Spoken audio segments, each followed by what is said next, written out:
नमस्कार, मी प्रवीण पवार, पोलीस आयुक्त छत्रपती संभाजीनगर।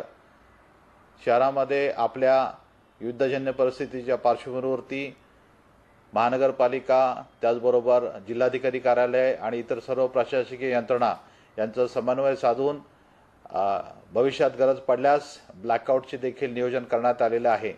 ब्लॅकआउटच्या दरम्यान प्रत्येक नागरिकांनी, प्रत्येक सोसायटीतील व्यक्तींनी आपापल्या जबाबदारीने काही कर्तव्य करणे आणि त्याच्यामध्ये सहभाग घेऊन आपण काय काय करावं याचं नियोजन करणं आवश्यक आहे। कोणत्याही वीज पुरवठा कंपनीकडून ब्लॅकआउट केल्यानंतर सर्व लोकांनी आपापल्या घरामध्ये आपले पडदे बंद करून घेण्यात यावेत। घरामध्ये टॅबलेट्स असतील, कॉम्प्युटर्स असतील, आपले मोबाईल असतील ते वापरू नये।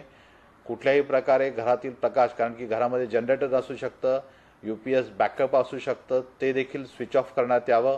आपण अशा प्रकारे जर रस्त्यावरती असाल, 4 चाकी वाहनात असाल, 2 चाकी तुम्ही वाहनावरती असाल तर तुम्हाला ते वाहन बंद करावं लागेल, कारण की हेडलाईट चालू असणे, त्याचबरोबर आपल्या गाडीचा ब्रेक लागल्यानंतर टेल लाईट चालू असणे या देखील मोठ्या प्रमाणात रस्त्यावरची वाहनाच्या रांगा ह्या दिसू शकतात। त्याच्यामुळे याबाबतीत जास्तीत जास्त जे उपाय योजायचे जेणेकरून कोणत्याही प्रकारचा उजेड हा बाहेर दिसणार नाही याची सगळं खबरदारी सर्व नागरिकांनी घ्यायची आहे। याबाबत आपण सर्व प्रशासन आपल्याला वेळोवेळी शहरातील जी पब्लिक अनाउन्सिंग सिस्टीम आहे, लाऊडस्पीकर आहे, त्याचबरोबर सायरन वाजवून वेळोवेळी संकल्पना तुम्हाला माहिती देण्यात येईल।